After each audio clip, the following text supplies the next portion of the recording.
Yo, yo, yo, what's poppin' with the people? Panther Nation, what's good? Dave, what's poppin', bro? We back. We back Yes, we another Monday. are. Another Monday. Another Monday. We It's- are here. we are. Before we get into all the news, the breaking news, um, how was your weekend, bro? How was your weekend? It was good, man. I played a lot of Final Fantasy VII. My daughter's birthday was yesterday. So that was the focus, not Shout out to Easter. Devonna, man. Shout out to Devonna. Ivana was out here in them 13-year-old That's streets crazy, bro. yesterday. So, It's wild. it was good. I mean, I hope you Bible Belt Southerners did not go to church. So I know in some regions of the Carolinas it is allowed. You could have gone to church if you wanted to go. So I hope you guys stayed at home, got your online streaming service on if you wanted to do that. Most And pop, I hope everybody had a really good Easter. absolutely. Most people, we did ours online, so hopefully everybody went and did their services online. I did read an article about a pastor in New York City uh, that continued services through all this stuff, and Oh, he just passed away. Yeah, that it's sucks. unfortunate. He had some underlying health issues, according to the article. But man, people, you got to be smart. Stay in the house if you're gonna go out. Make sure you wear your mask, your gloves, all that, and just and keep your distance. It's crazy out here in these streets. But then, So oh, go ahead. here, I'll tell you a story about that. So I had Friday off. I took Friday off because like my daughter's birthday weekend, Final Fantasy VII coming out. I'm gonna try to Mm, chill on Friday. I'll work a couple hours just to get some things done, but I only work like 2 hours. But either way, I went to the store to go look for some wipes, disinfectant wipes. So I went to a local grocery store thinking I might have a shot. There wasn't any there. They did have toilet paper, they didn't have that. But to get in the store, there was a limit yeah, of how many folks could go in the store. There was a line and there's a 6 foot distance per person. yeah. That's wild to me. I'm hearing there's a new law that passed, or that in place, for big commercial buildings that they're only letting in 5 people per 1,000 square feet of the building. Yeah, so it's real out here, man. They're really trying to. Yeah, I saw a title of an article because I'm a big concert goer. They're saying that concerts might be done till It 2021. might be a wrap, b. And that goes. Look, man, it might be for football season too. While you play them, Yeah, it's not. It's yes. not. It's not real. Luckily, I have the best viewing space in the world to watch football games. So I'm not a fan of going to football games. Well, I am a fan of going, but I much You rather. got better options versus me, where my Yeah, option is heading to the bar. You know. I much rather stay at the house. Um, Now the thing about ticket, it depends on the venue and it depends on the show because it's not up to Ticketmaster. It all depends who's running the show. But there are some festivals out there that are not trying to get that money back. They're talking about just gonna move it to 2021.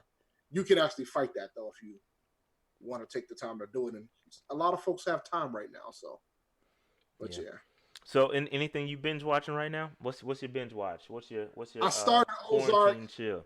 I started Ozark, but I stopped. But I stopped, and it wasn't because It was trash. it was trash. It Okay. was because I'm on my RPG steez right now. Oh Like yeah, I'm you and I'm, your Final I'm like Fantasy. I am like I was before Final Fantasy came out. I was working on Persona 5 Royal, so like I took a pit stop to Persona 5 to run through Final Fantasy 7, and I'm hoping by the end of the week I'll be done. But I'm not playing at the same rate I did over the weekend. Over the weekend I was probably playing 12 hours a day, so I can't do that when I got to work 8 hours. Yeah. I just I finished up. Oh, Oh by the way, I'm gonna tell y'all right now. I watched the first 3 episodes of Ozark, and I'm gonna need y'all to kill the better than Breaking Bad talk. Y'all no need to no kill. no no! I didn't say it was I know better. you didn't say that. I said I've been in no the no. Twitter world, man. There's been a lot of folks talking about Ozark better than Breaking Bad. I'm What like, what I said was it's in the same lane as no, no. Breaking Bad. You said I'm Yeah. not going to at all. All I right. know. Just making sure. I know what you said, We trying to throw shots at me, Dave. but no, no, absolutely not. And Cuphead's not impossible. I'll run through it anytime. Y'all call me, you let me know. I'll show you how to do it. Cuphead ain't impossible. It's like a Mickey Mouse cartoon from the 30s on steroids. It's dope. It's a dope game. I don't. You might can go grab it if you got a Switch. Did I watch the beat? Of course, we watched the Yeah, beat. we definitely live streamed. We were on a Zoom together with a couple other people, that watched the beat battle. It was dope. It was dope. RZA definitely controlled that joint. Yo, let me tell you Should something, have man. won that, but RZA RZA, controlled let it. me tell you something. RZA came out gloves off from the gate. He was like, I ain't got time to be playing with you, Primo. We Yeah, just go ahead and drop this with the swords here. yeah. RZA RZA won for sure, but absolutely he won. should not have won that. But ultimately, hip hop won because that was a great watch. Yeah, And the stories that we're talking back and forth, that was a good watch. yeah, yeah. RZA played Triumph later because they Oh, went he played it. He played Triumph. It was the last song. It was the last song he had planned on playing. But Preem wanted to go to another couple rounds. But Yeah, but it went yeah, like 28. It was pretty good. It was. I just you could just tell that Primo was like, yeah, I'm just gonna be playing these joints. I'll play my favorites, my heavy hitters, yeah, because he didn't even play shook ones. yeah. He did. But all right. So just another for as far as what I'm watching right now, I'm watching Money Heist. I just finished season 2. I just about to watch season 3, episode 1. Money Heist is dope. Shout out to Jared for the recommendation. But I'm on Money Heist and it is dope. If you can deal with the because it's translated, so it's translated from Spanish to English. So if you can deal with the mouths being off and the Japanese anime type, if you can deal with Oh, that, you're good. But it's really good. It's really good, really good.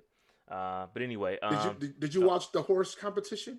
no, I did not watch the horse. I'm good on the horse competition. I'm straight. I'm I good on heard that. that Chauncey Billups took somebody out, man. I'm Took an good. NBA player out. I'm good on horse B. But yeah, man, that's all we got. This just wanted to, and Dave, I would like to commend you on your commemorative limited edition Cam Newton jersey that you have on right now. You mean the 990? The, There's a reason why I put this jersey on the today. commemorative edition Cam Newton jersey that you have on is dope. It's not the signed one, that's for sure. Oh, for sure, yeah. I'm still not wearing that. Nah. But there's a reason why I have this on, and we'll get to that All later. right, yeah, we'll talk about that. We'll talk about that. But shout out to Dave with the commemorative Cam Newton jersey. Well, so since we're on the talks of jersey etiquette, what is considered jersey etiquette? Because my theory is I can still wear this until he signs to another team. Oh yeah, yeah. I think I agree. can still wear. I can agree. wear this once he signs to another team. I can't. I gotta retire. That is a very valid question, Dave. Because nothing perturbs me more than seeing. And I get it. You spent some money on the jersey, and you're gonna wear it. But there's nothing that perturbs me more than guys wearing.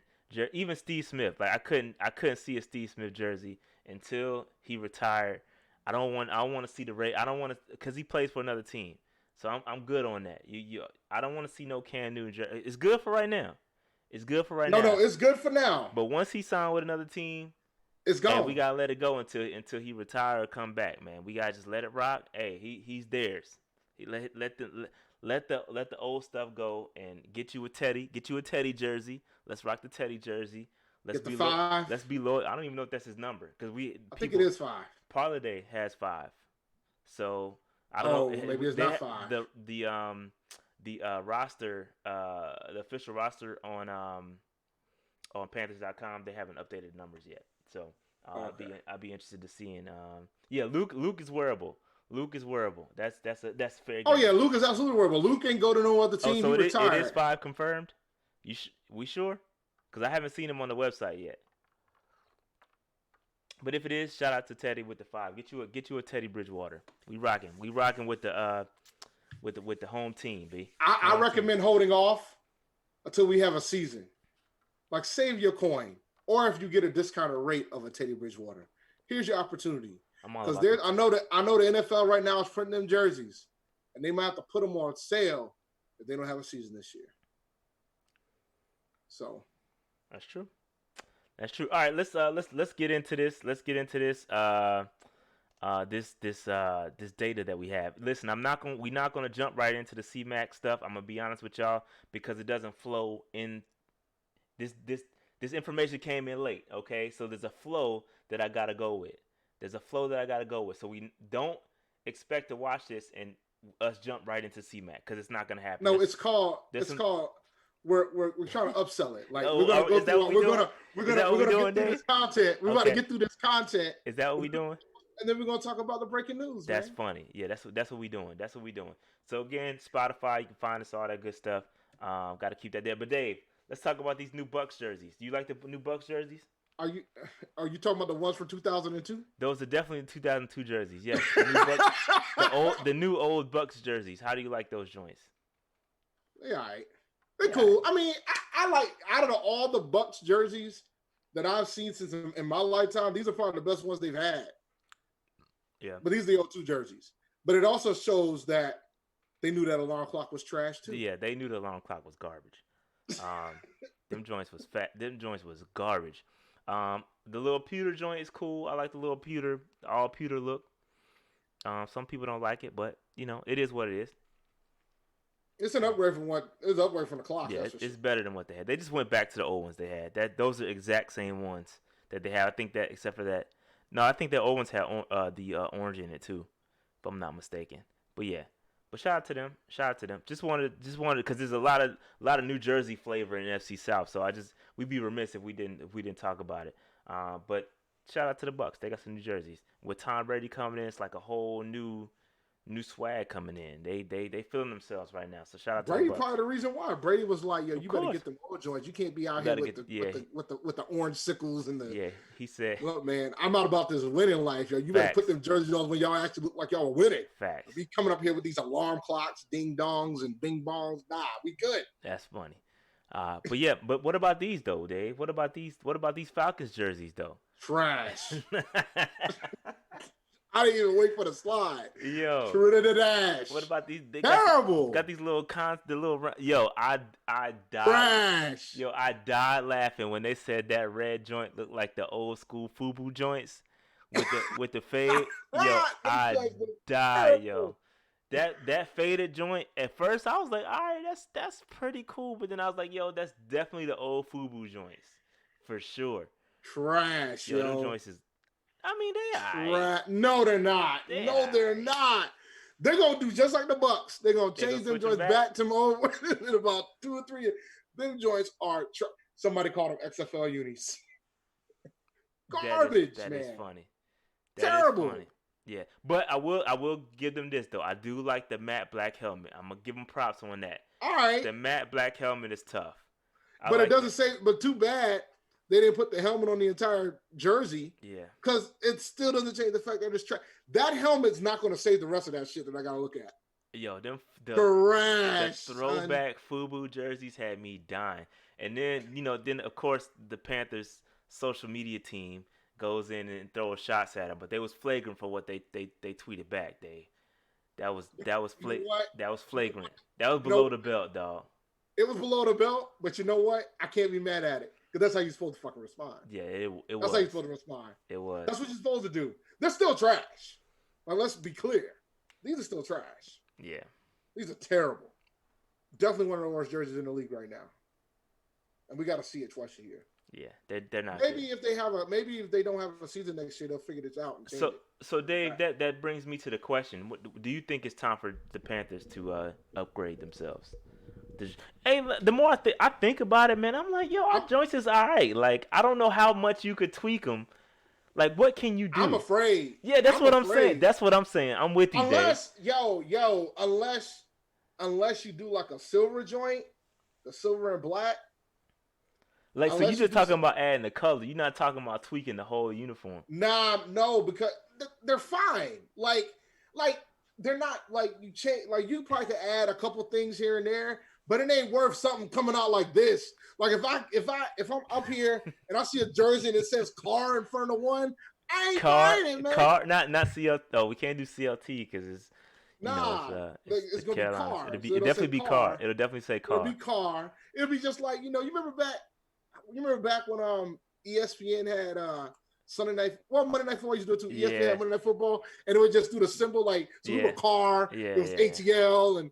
Yeah, like nah, man. Don't be giving me the ESPN Sunday Night Football. You know what? I like the little flavors they did this year with the uniforms. They did the different combinations. I don't know. I'm with Dave. Like I wouldn't mind a new jersey, but I'm nervous with what they would do with them. No, son. I'm nervous, man. I have no. ATL, no. Car, you ready? Car. Yeah, we can leverage the colors that we have and come up with more combinations. We could do that. you could do something like you got to keep pounding on the back of the Yeah. on the neck of the jersey. Like we got some things going. I'd rather have the keep pounding here than have it in the the car. than the car.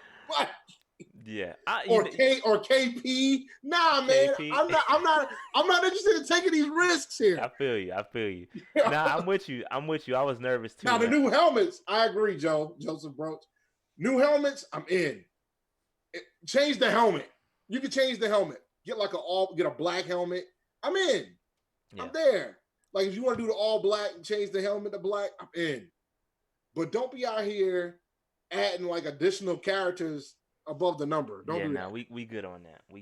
But all right, just had to get your opinion on that, Dave, because it's interesting because people are saying, you know, Saints they changed their jerseys. Saints are changing their jerseys. They did add that little color, that little mustard gold color that they do that I don't like, that doesn't match the helmet. I hate that, by the way. Pet peeve of mine. If you're going to roll out jerseys, make sure they match the helmet, B. Like, make sure your colors match. That's a pet peeve. You can't come out with mustard gold or whatever gold pants that is, and then that's completely different color than your helmet. So the Hornets have Sha on their jerseys? Sha. They do have Sha, C-H-A, Cha. No, Cha, like cha-cha-cha. Yeah, they do have. Are they going to start doing a cha-cha-cha in the NBA games when they come back? But all right. Anyway, let's move on. We gave the rest of the NFC. So shout out to them, the New Jerseys and all that. I'm cool with where we at. Let's not. If you're gonna tweak it, but don't overhaul it. We don't need a whole new thing. I'm nervous for what they would do, but we'll see. All right, moving on. Dave, Luke Kuechly spoke. He did an interview with some. I forgot your boy's name. And he spoke on why he kind of retired. Here's a quote, real quick quote. As the season concluded, I really kind of sat back and thought about it. I couldn't have asked for a better situation in Carolina, but once the season ended, I just knew that I'd given everything I had. I was done at that point, and I had nothing. It had nothing to do with the changes in coaches, anything like that. I just think I knew in my heart I gave it all I had, and at this point, it was time for me to move in a different direction. You have to make hard decisions in your life, and I think this is one of the harder ones I've had to make. But hopefully I can find a way to stay involved with football in some way, shape, or form. Dave, what are your thoughts? And before I say that, man, there's some clowns out here, B. There's some clowns out here on their YouTube channels saying just stupid things. And please, again, I say this a million times. We might not have the most followers, B. And we might not be the most entertaining. But please be careful with these clowns out here, dog. Because this dude, the same dude I'm talking about that had said with the Julius Peppers thing. This dude said that Julius Peppers allegedly retired because he didn't have input in the coaching staff changes. Like, come on, B. Like, I can't, like, this dude has like 6,000 followers to 6,000 subscribers. This dude, all right, they want me to name that. It's keep the El Grande Gato dude, whatever. He said that allegedly Luke Kuechly retired because he didn't have say in the coaching changes or in the staff. Oh, him or Peppers? No, this is Luke. He said that Luke retired because of that. Okay, you said Peppers. Oh, that's what I did. No, it's the same dude that thought. Julius had the Pepper stuff. Yeah. So he said that Luke retired because he didn't have a say in the coaching. Yes, dude. Does that even sound like that? Doesn't even sound like freaking Luke. Like that's not even a Luke thing, yo. Like, come on, yo. This dude, and retired, Luke retired for his health. Period. And again, listen, just be careful where you get your information. Like I said, we might not have the most subscribers. We not the most entertaining. But what we do spit up here is facts. And I would never use my platform to come up here and spew some crap like that. He said some other things, which we'll get to later, in reference to your number one, Cam Newton. He said some other things. He said some other things about allegedly how the release came to play. We'll talk about that later. But again, be careful where you get your information. That's all I got to say. Just be careful, man. Be careful, all right? So, yeah, any thoughts on Luke, what he said? Again, just he didn't really say anything else. It was a 10-minute interview. essentially where he talked about what he's gonna do, and I think he's really trying to get a job, whether it be broadcasting or in the coaching staff in some way, shape, or form. That was pretty much what he said. So, any thoughts on that? I mean, I would think that Carolina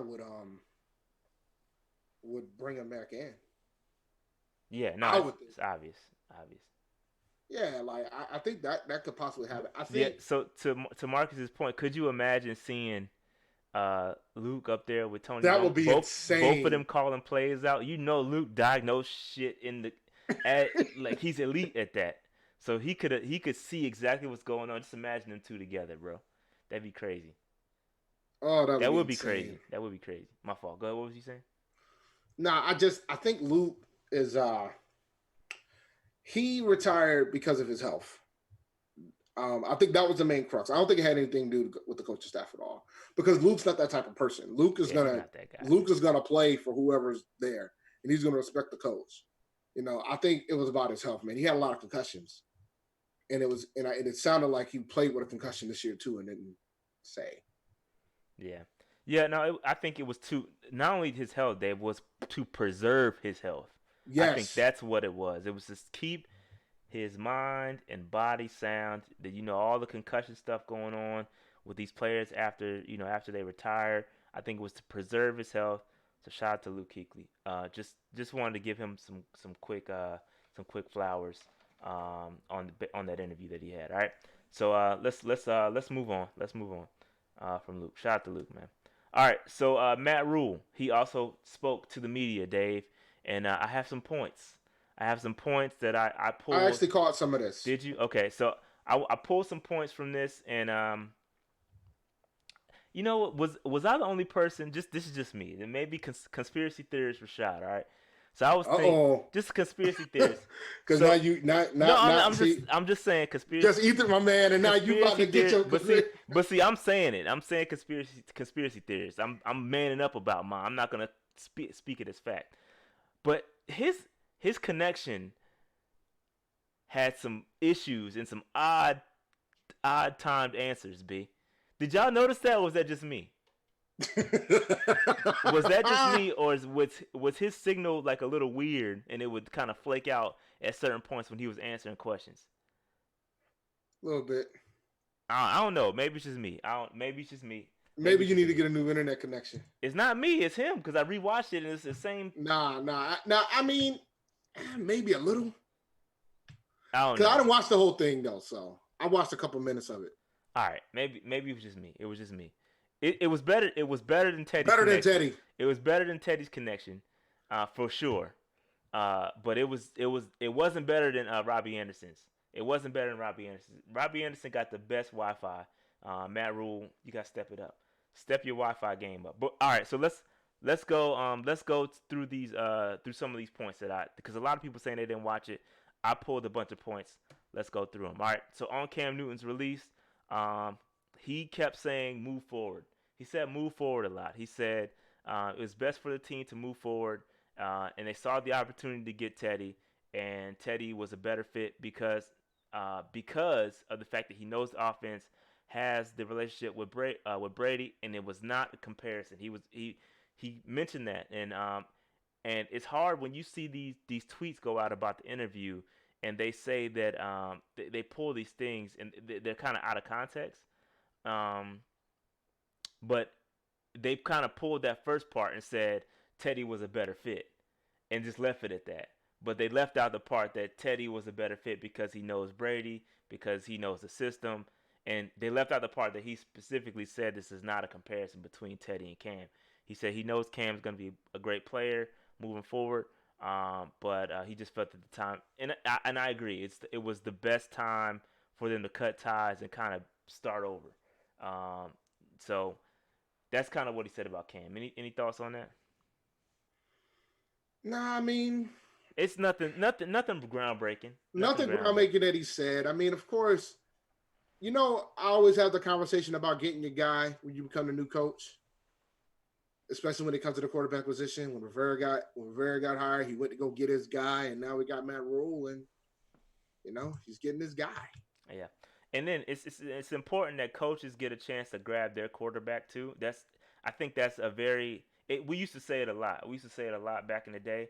That it's a thing where the new coach comes in, they need to get their guy, and Mm-hmm. someone that they can either sink or swim with. And I think it's important for Matt Rhule to get his guy and get his guy as soon as he can find him. And I think they did it again. They handled the release very poorly, but I think getting the bridge in Teddy, pun intended, was a great thing because it gives you an opportunity to be somewhat competitive, and at least put out a decent product. And then it doesn't tie you down long term. You can still go out and get a guy, even in this year's draft. You can still go out and get a quarterback, which he talked about a little bit later. We'll talk about that. But yeah, so anyway, again, they handled it terrible with Cam, but I do like the way they did it. And again, I probably would not have signed Teddy Bridgewater. I probably would have stuck with PJ and just roll with PJ, just because I think this is a lost season anyway. But it is what it is. But anyway, all right, I'll stay focused. We'll stay focused on this. I've said my spiel about Teddy. Listen, bro. All it takes is one injury for the season to change for us for the better. If a That Drew Brees goes down or somebody like that, we'll end up in the playoffs. I ain't going that far. But we'll So see. you're telling me Taysom Hill is going to take the dudes to the promised He land? might. He's got a damn good coordinator. I tell you that. A good coordinator would take you a long way, my G, and that's There's a a difference. fact. There's a difference between Drew Brees and Taysom Hill. There's a difference between Drew Brees and Teddy Bridgewater too, Dave. And Teddy Bridgewater's 5-0, my G. I'm just saying. A great offensive mind would do a lot of things. They're gonna pull out the best in each player. But anyway, let's move on. The pre-draft process. He said that due to the quarantine, he's had time to go back 2 years to watch film. Typically, it looks from what I infer from that is that they typically only go back 1 year, have enough time to watch 1 year of film, which is the most recent. Because they got to And travel and stuff. right, and so it looks like he's had time to go back and watch 2 years to get more data, or more, viewing points. Um, he says they have certain visions for players, and that Marty Herney is doing a good job of identifying the talent that they want. So this is what I talked about earlier, and who drives the who drives the direction of the team. Like, I think people put a lot of stock, and maybe I'm not going to say this the right way, but people are putting a lot of things in the GM. But at the end of the day, the coach is the one that drives.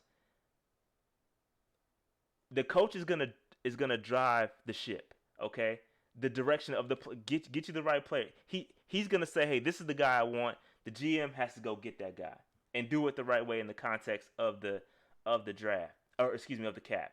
And I think that's what he's saying here.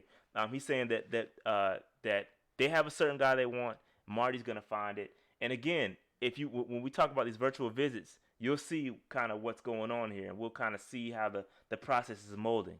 Um, but he said that the receivers are deep. He did say that they don't have all the data points on guys that did not participate fully at the combine or pro days, so they have to trust the film, which could be a good thing. Absolutely, Could it be a good is. thing. Could be a That's good what you thing. need to trust. Yeah. Like the combine is just it's like a, it's just a, it's no, it's a mini Olympic, so to speak. But it ain't gonna really prove anything. The film is what's gonna matter. Yeah. Like when somebody runs a 4.340, you got to see if they're playing at that speed. Most of the time, There's absolutely certain things you can pull from the combine, and we can't fully diminish the combine. It matters, but there's at the end of the day, the film, you have to go back to the film and trust what you see. So I think that's what they're doing there. But all right, so a couple more points. Team needs, Dave. He said, and this is where his signal started to break up. Coincidentally, you take it for what it's worth. His signal broke up, and I had to listen very, very, very, very hard. He said, they're looking for depth. This is coach speak. You want to talk about coach speak? This is coach speak. They're looking for depth on the defensive side of the ball. And no, sir, you're looking for starters on the defensive side of the ball because you don't have any. And he said the biggest challenge challenges are finding cornerback and defensive line. So he's essentially identified that corners and defensive line are the weak spots. Um, so look for those to be drafted, I guess. Because Well, we already know that though. Because no, it's obvious. You pull out my thing, the little pause. You pull out the chart. the chart that I had. Yeah, you'll see that the obvious needs are defensive side of the ball. But yeah, go ahead, Dave. What was you saying? Dog, like he said, receivers are deep, but we ain't gonna take one. We won't take a receiver unless it's super late. I know folks have been talking about all these other receivers that they want to take, but the reality is that we got too many holes on defense to be messing around trying to take a receiver. When we just picked up Robbie Anderson, we got DJ Moore, and we could trade Curtis Samuel to get more draft stock if that's possible. But if we don't trade him, we got Curtis Samuel. We're not out here trying to grab a wide receiver in these streets like that. I think we are. I think if they're going to bring one in, they'll probably just take one in from as an undrafted free agent. Oh, I doubt that. No, it's too many good wide receivers not to get one. It's too many. It's too many. They're gonna get one. They're gonna get one. What round you think they're gonna take one? I don't know. I can't tell you. I don't think it's gonna. If we take one in the fourth, I'll be shocked. Maybe we'll take one with the extra pick that we got. But that was in the fifth, right? Yes, you could probably still get you a solid one in the fifth. Yeah, that's how good. That's how good this receiver draft is. Unless there's a huge run on it. Unless there's a huge run on receivers. I think we're gonna get one for sure. For sure. But all right. So when he talked a little bit about linebackers, he talked about Tahir Whitehead. He talked about I think Jordan Rodriguez asked him who's gonna play middle linebacker, and essentially said we're just gonna get. He wanted the minicamp time to figure out who was gonna play that position. At the end of the day, he pretty much said that they're gonna get the best players and they'll figure it out from there. Positionless football, essentially. So they don't know who's going to be the middle linebacker. They don't know. Yeah, he was pretty much open and honest about that. He said he doesn't know. He was open. He was honest about a lot. He got real transparent towards the end, and we'll talk about it. But he got real transparent, and I kind of like what he said, because he could have went coach speak for sure, but I don't think he did. But anyway, talking about drafting the quarterback. So Dave. He said he's evaluating all the guys, and if a guy drops on your lap, you take it. He said, don't let need overtake what the best thing is long term. You're drafting for the next 4 to 5 years. So, again, quarterback is going to be an option. Dave, if Tua or I already said that. One of the guys that they like is there, they're not going to be afraid to pull the trigger on the quarterback.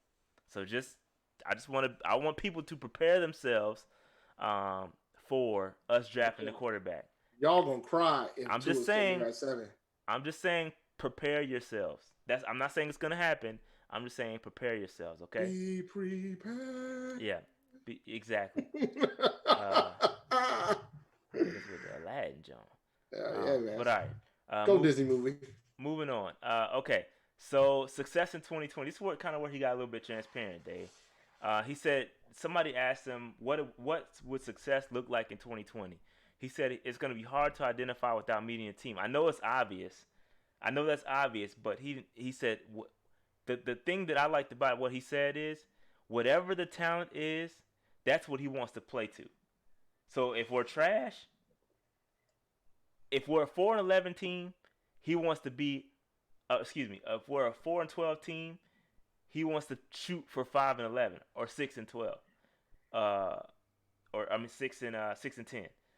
So he was really kind of like realistic. I know it's easy. It's easy to be that way, but he was really realistic about kind of 2020 and like, hey man, we could be trash, but if we got the talent to be 8-8, I want to be 8-8. I know it's obvious, but trying to get the best out of your guys in this situation is a little difficult, if that makes sense. I hope I'm making sense. I'm kind of all over the place. He could lose this team. He could lose this team fast, bro. Like if we start really terrible, he could lose this team quickly. And even though like the roster's been kind of gutted a little bit, he could still potentially lose the guys that he still has left. So he's got to tread that lightly. Of course, he might have been more realistic than he should have, but I mean, he probably knows that the team's not going to be that good next year.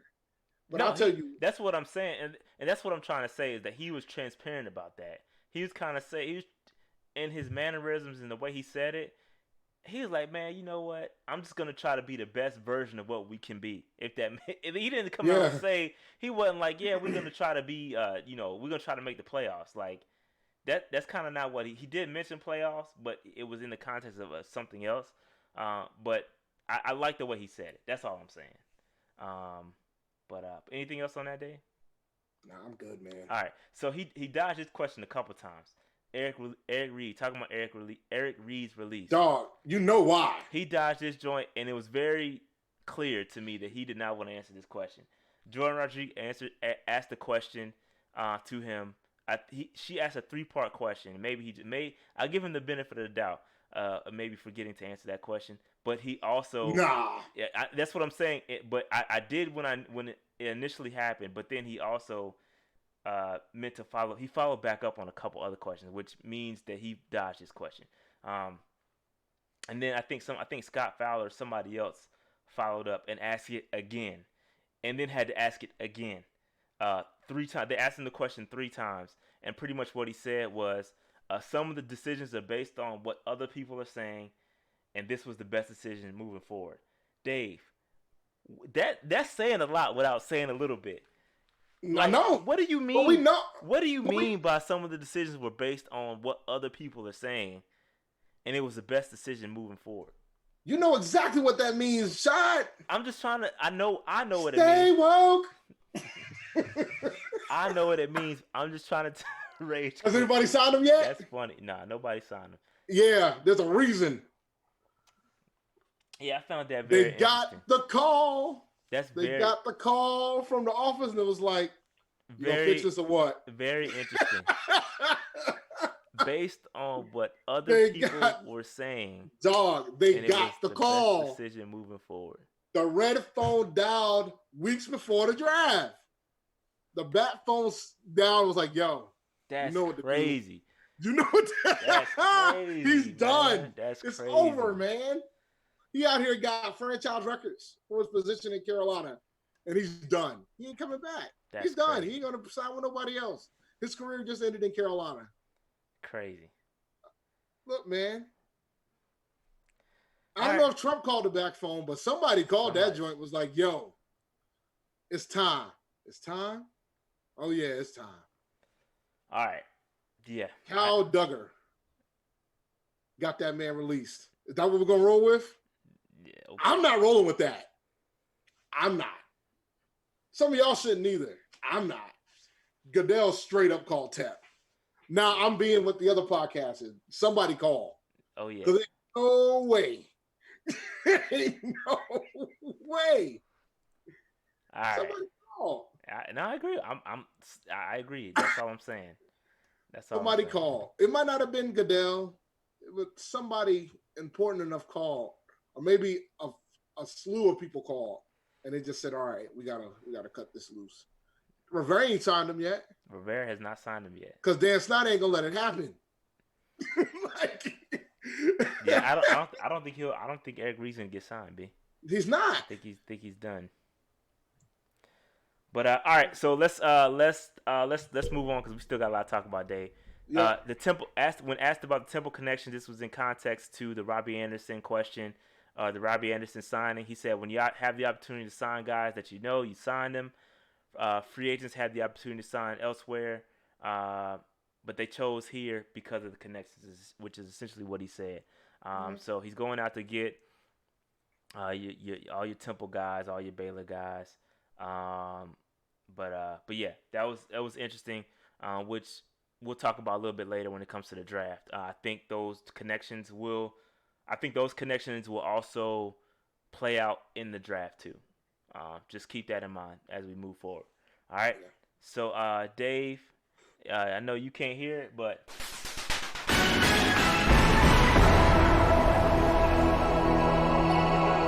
got a little bit of breaking news. So before we announce the news, he was asked about Christian McCaffrey and the extension on this conference, and he said that Christian McCaffrey was a centerpiece player. but Marty handles the contracts, and he will offer his opinion when Marty asks. So Dave, apparently, he had good things to say about Mr. McCaffrey, Because and you saw the film. he wanted Christian McCaffrey because Christian McCaffrey got paid. He got paid. He becomes the highest paid running back. But NFL. yeah, but this okay. So let's break this down a little bit because I think he got what, a 4-year, $64 million extension, which is the key word, extension. Okay, extension. Okay, we'll talk about how this is gonna work because I don't think everybody's in the loop of how this is gonna work. But essentially, what the media is gonna put out that he's getting paid $16 million a year. And that's just not the case. That's not how this is going to work. Yes, you take the $64 million a year, $64 million contract, you divide it by 4 years. Yes, that equals $16 million. But that's not how this is going to work. Okay, let's talk about how this is going to work before we get into whether we think this signing is good or not. I need to give you the full picture, Dave, because I think we need the full Panthers fans. We need the full picture before we come to any conclusions on the Christian McCaffrey signing. We need the full picture, okay? And I will, again, I may be on one side of this, Dave may be on another, but we need the full picture, okay? All right. So Dave, this is how this is gonna work, okay, Dave? On the screen, I have his contract, and this was his rookie contract, okay? He had a 4-year $17 million deal, okay? What's gonna happen now that he got extended is that his rookie contract is now voided. So 2020 and the 5th-year option that he was gonna have, that's gone. Okay, that is voided. Those numbers are voided. You see that the $5 million the cap hit right there, Dave. What you're gonna do is you're gonna take that. You're the math major here. You're gonna take that $5 million, Dave. 5.5 million. Let's say 4.5. And 5.5. add that to the $64 million extension, or $64 million extension. So what's 69. That? 69. So 69, okay? 69 million, okay? Now, this is what we're gonna do. You take that $69 million, Dave, and you spread it amongst the 6 years of that contract. So it is no longer a $16 million per year extension. It now boils down to about $11 million per year deal. Does that change anything in the way you see this contract? Before it was presented as a 4-year, $64 million contract. You still there, man? Yeah, I'm still here. Okay, your joint went crazy for like 10 seconds. Okay, my bad. So does this change? Let me frame this for you. Does this change anything about Christian McCaffrey's contract? So before, Dave, it was presented to you as a 4-year extension. Yeah. A $64 million deal. Yeah. Okay, $16 million a year. Now, it is now because you're taking that money, spreading it among 6 years. You're now looking at essentially a 6-year deal. Around $11 million. Around $11 million. Yeah, for $11 million a year. Correct. Yes. Yeah. So does that change anything from the way you view the contract? I thought, and I was talking about this in one of the other chats that we're in, I thought what he got was fair for what he does. Because he's a number 2 wide receiver and a number 1 running back. He's not a number 2 wide receiver, though. Dude averages 100 catches a game, bro. 100 catches a season. Yeah. But in the context of dink and dunk football, it doesn't matter. And we're 5-11. Do we have wins to back up those numbers? But he plays 2 positions. In essence. I feel you. You know what I'm saying? That sounds nice, Dave. But see, I think the way that you explain the contract is cool. $11 million ain't that bad. When you think about it from that aspect. $11 million ain't that bad. Okay. So here's why I have the problem with this, okay? Here's why I have a problem with this deal, okay? You paid this man, you gave him the extension And you made it based upon those those great numbers that you just spoke of, Dave. Those the wide receiver and the running back numbers. That's all great. Mm-hmm. But now, Dave, they're talking about protecting the investment. Dave, what does protect the investment mean to you, Dave? He ain't gonna have as much carries, but I don't believe him. Okay. But I don't believe him. Okay. So not as many carries, not as many touches. So you're paying the man based on prior production that he's no longer Yeah. going to duplicate. But I don't completely agree with that. I think they're still going to utilize him. No, I think he should be utilized. I think absolutely think he's going to. But there's no way he's going to do. If this team is going to be successful, hear me out, Panther Nation, hear me out. When this team is successful, Christian McCaffrey will not be a 1,000 yard guy. It won't happen that way. Why? Because the ball will be spread around to so many people and others will get involved. And you cannot stop the other options. That's how this team needs to be built. Right? And that's why the running back, and we talked about this, about paying the running back position, and how they start behind the line of scrimmage, and how the only way this contract will be justified is that if he needs to be utilized as a wide receiver more. He needs to be utilized as a slot, an outside guy, a deep threat. That's how he needs to be utilized to justify this contract. And some running back carries too. But in order for this team to be successful, Christian McCaffrey is not going to be that guy. So you pay the man, and again, I think it. And the reason why, hold on, real quick, the reason why I broke it down that way, because $11 million per year, I don't think is. Listen to what I'm saying. I don't think it is that bad. Okay, it's not as bad as it seems. It could be far worse. And again, we have to see how the contract breaks down, because there could be an out somewhere. Before I completely jump into it and say it's negative. I need to see the breakdown. There's going to be an out somewhere. Okay? I agree. Listen, I need to see this dude be utilized in a wide receiver capacity before I can say this is good. Go ahead, Dave. I'm about to play devil's advocate. No, absolutely. This is what this is about. This is great. So let's talk about our stellar defense last season. Let's talk about how the fact that we couldn't stop a running back to save our life last year. And let's talk about that we just wasn't that good playing defense last year. And I can argue we probably lost a couple of games because of it. Because Christian alone was keeping us in games last year.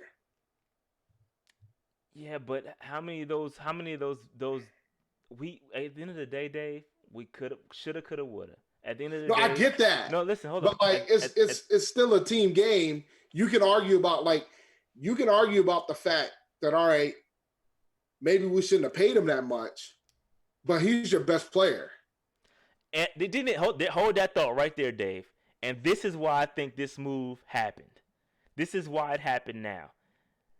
Because I think you hit it spot on the head. Because I'm gonna be honest, man, I could have seen us doing the extension, but I didn't think it was gonna happen this year. I thought it was gonna happen before the 5th year deal. But Dave, great comment, because this is why I think it happened. Dave, there's so many bad things that's been happening. Cam Newton release, all Luke Kuechly retirement, all these things have happened. Here, Panther Nation. Here's your bone. Christian McCaffrey signed. Now we're good now. All is well. We re-signed. Could you imagine what have happened just from an optic standpoint? And I'm not saying I don't disagree with it, because I wouldn't mind. I wanted to trade him. But could you imagine the uproar that would have happened from a fan base standpoint if we would have traded Christian McCaffrey just based on optics? And I agree, you can't run a team just based on optics. I wanted to trade him. That's not what I'm saying. I'm just playing devil's advocate from an owner standpoint. From an owner standpoint, I can see Tepper being like, "Bruh, I gotta pay this man. I gotta keep him around." I'm not saying I would have did it. But I'm just telling you from an optics standpoint. It wouldn't have looked. The It wouldn't have optics looked would have good. looked. Yeah, the optics would have looked bad if we would have traded McCaffrey away, because then you knew that the team was in full tank No, not mode. even that. It's just not. It's just not even the context of just Christian McCaffrey. Just But in it's the just scope of all that has happened this offseason. Just yeah. everything that has happened. Like Cam Newton, Luke, Olsen, Eric But at the Reed, same all that time, stuff, man. you got to tread lightly, right? Because you don't want to make a mistake and overpay somebody. Oh, I I agree. don't. I don't think we overpay Christian. Listen, and that's the thing. I That's the I thing. don't. Listen, Dave. That's the thing, Dave. But you may not think we overpaid, but it seems like. Listen, I think his contract is the furthest contract out. Okay, 2026 he becomes an undrafted free agent. Or excuse me, unrestricted free agent. 2026. They are building this team Around him. around Christian McCaffrey. And that's what you cannot do, Dave. You cannot build a team around a running back. And that is the problem. That's where I have the problem. That's where I have the problem. And it would be great. Now one of the saving graces that could happen here is if we get a running back on a we get a quarterback on a rookie deal. That would help us out tremendously. And if we can get rid of Teddy's contract after a couple years, and we get into year 3 and we have a quarterback, year 4 we have a quarterback on a rookie deal, that helps.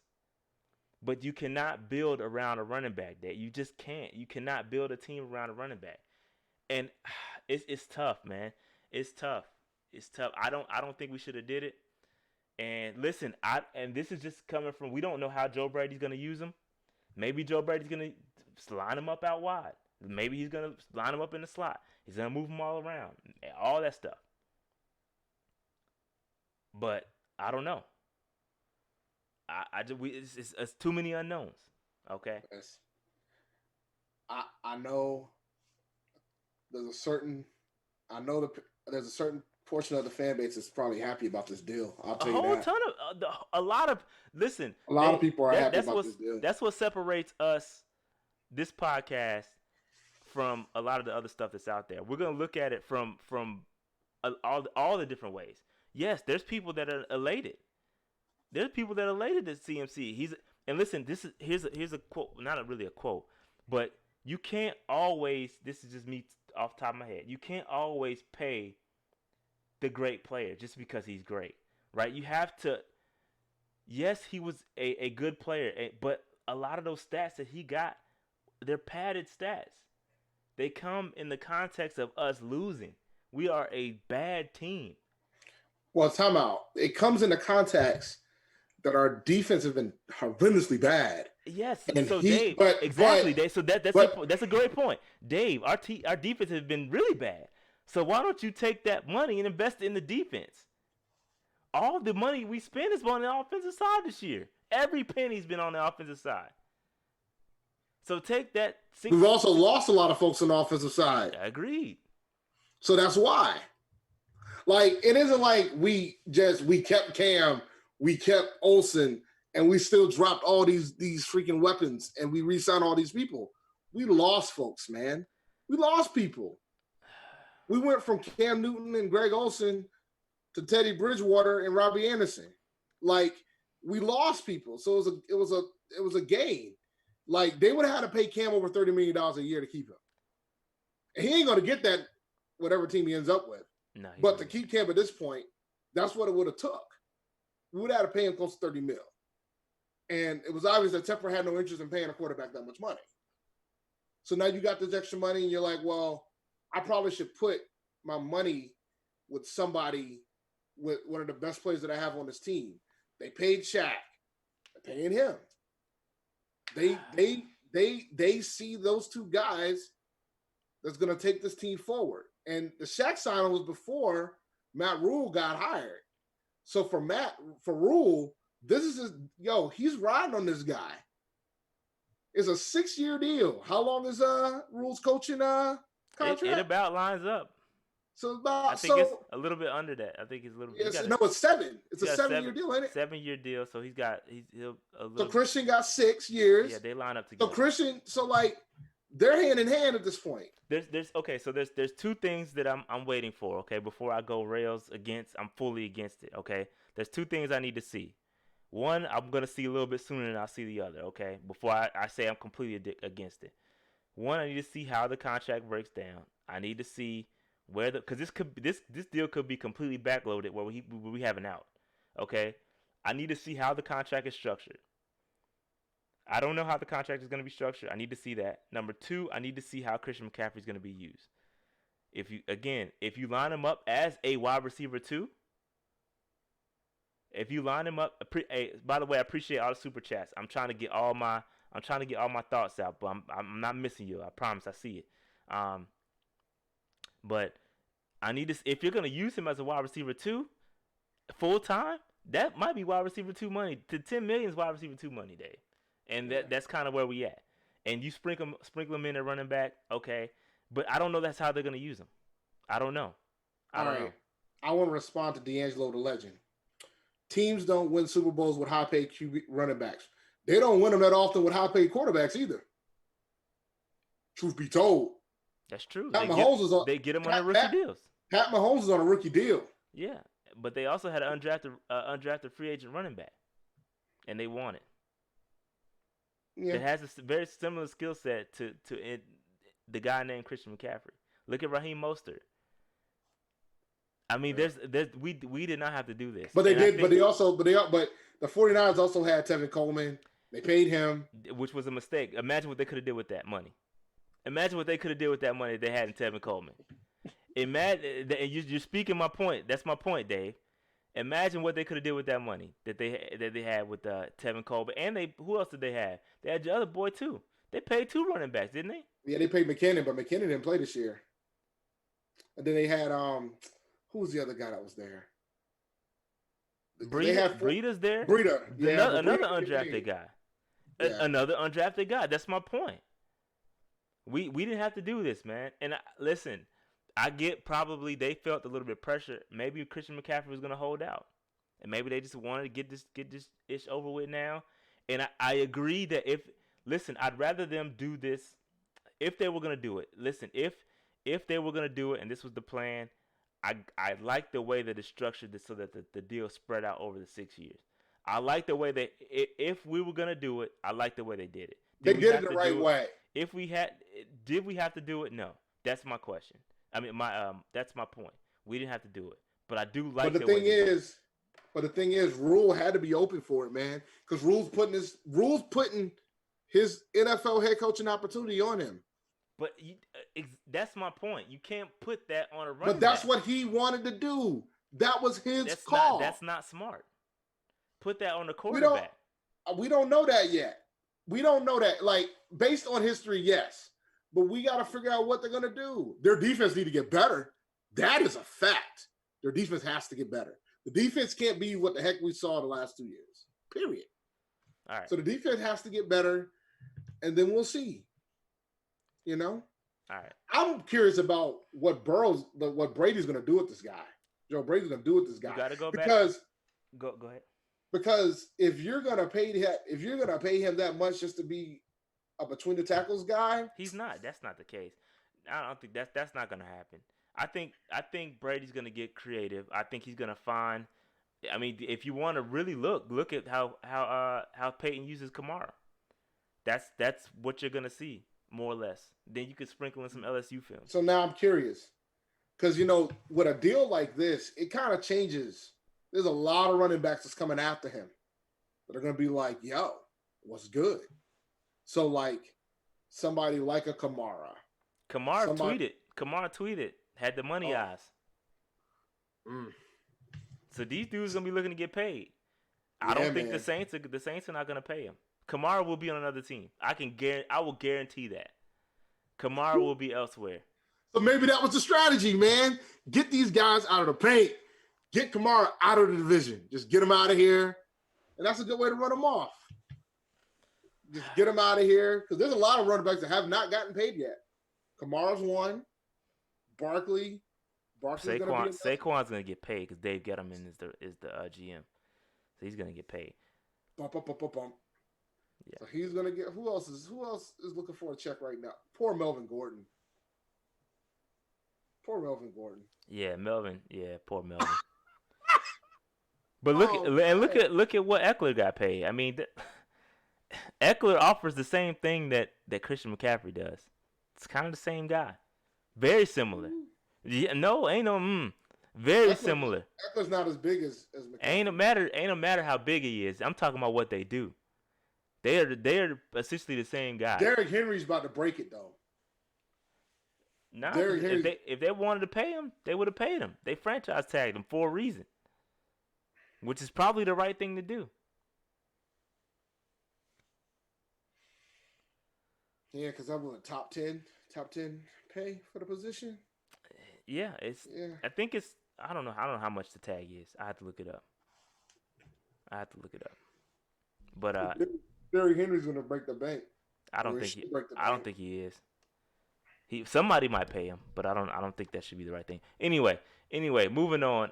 Let's talk about these virtual visits. Maybe I don't know if we're gonna have time to open up the phone lines. I'll try to get through these quick because we having a lot of visits coming up, and or not coming up. They've already been done, and they've been done virtually via FaceTime, and it's very interesting when you look at the list of guys. So here's the list of guys that we brought in so far. Very interesting. You look at there's a couple running backs. Ooh, just paid one. A couple running backs. Hashtag smokescreen. But these guys aren't all. Most of these guys, I think there's like 3 guys up here that are in the PFF top 100. Maybe a lot of these guys don't even have a Draft Network profile. Like that's how like these are late round guys. A lot of them. The majority of them are. There's a couple guys up here that aren't. And but there's a couple guys that I want to talk about. We'll talk about most of them, but I want to talk specifically about a couple of them because it's interesting. Let's talk about a few of them. All right. So Levante Taylor is my Florida State guy. I shout out to Florida State. Let's talk about him. He's a cornerback, and he injured his back in 2018. Okay, he had a back injury, messed him up. But before that year, he was an elite level man-to-man cornerback. Got hurt, came back, wasn't quite the same guy, and then Willie Taggart, bum ass, moved him to safety. Okay, so he's a former cornerback standout and prize recruit whose production and physical tools have been mired in a battle to return to form from a significant back injury in 2018. Taylor converted from safety to play in 2019, and while his impact wasn't overly big, it did open up an alternate path for him to find sustained reps. This is from the Draft Network, by the way. Taylor will be best as an off sub package safety prospect in the NFL. I disagree with that. Respectfully disagree. He should be an outside cornerback where he was elite. He recorded. This is a hand time, and this is after his first year at Florida State. He recorded a 4.28 in the 40-yard dash with a 43-inch vertical, and so that's I probably can't repeat those numbers just due to the injuries, but he was nice. Really shut down corner 2017 again. He only allowed 13 of 35 targets, which is crazy that year.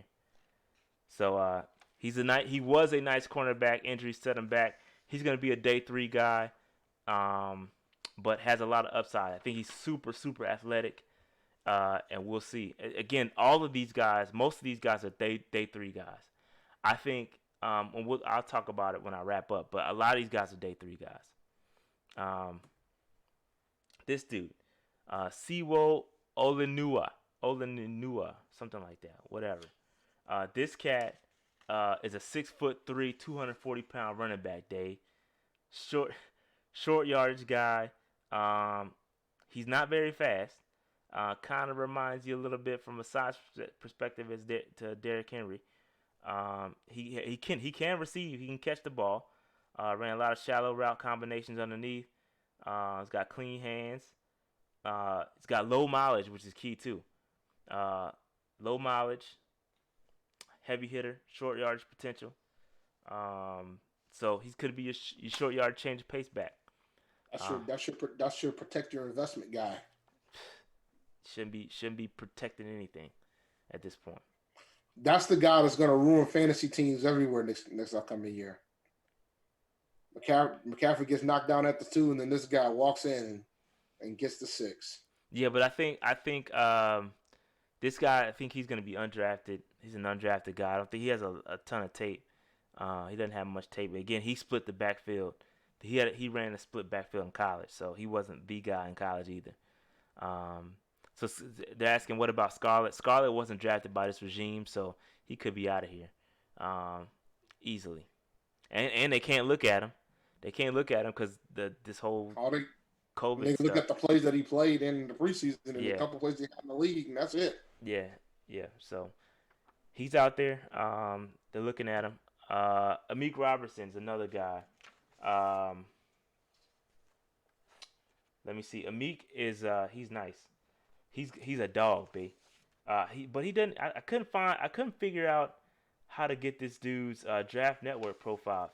Draft Network has been tripping. I don't know if it's working for everybody, but it ain't working for me. So 5'9", 180-pound cornerback, small dude. So small dude, but he ranked this came from Pro Football Focus. He ranked fourth in forced incompletions. Fourth in forced incompletions in the whole entire NCAA. Despite his small frame, Robertson is graded extremely high level all 3 years at Louisiana Tech as a true freshman. In 2017, Robertson started all 13 games with the Bulldogs and earned a 76.5 overall grade and a 74.4 coverage grade. He's nice. So they're saying, this is just a note from Pro Football Focus, if Robertson was 3 inches taller and could run a 4.40, we'd be talking about he was the best cornerback in the draft. So that shows kind of the potential that he has. He's a junkyard dog who is willing to mix it up with anybody lines up across from him. He's got probably that Napoleon complex, same shit that Dante got. Incredibly physical and instinctive. So he's a guy that we're looking at. We've had an interview with him. I think we met with him at the Combine too. Two interactions there. So we'll see. I'll probably do a film session on him if there's some available. I'll check it out. Who else is out there? Jonathan Grenard. This guy. Man, Pro Football Focus killed this dude. No. It's that I shouldn't say that. Because he's ranked in their top 200. So he's in their top 200. And that's a good feat. Because not everybody makes it. A lot of these guys that I just pulled up ain't in there. So let me see if I can pull him up. Pull up his profile real quick. Give me 1 second, peeps. Hold on. Because this is a late edition. He just got added earlier today. So let me see. His Grenard's inability to get around the edge against better tackles drops him down our board. You better have some straight line explosiveness if you can't win in the edge. Grenard has nothing special in that regard. I say he's played all over across the line. So I think that's what piques his interest.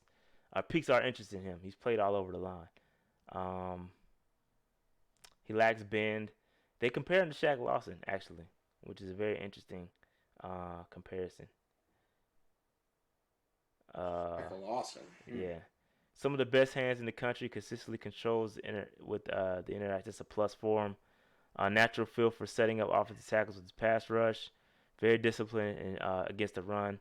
Sets in hard edge, which is probably why they're looking at him.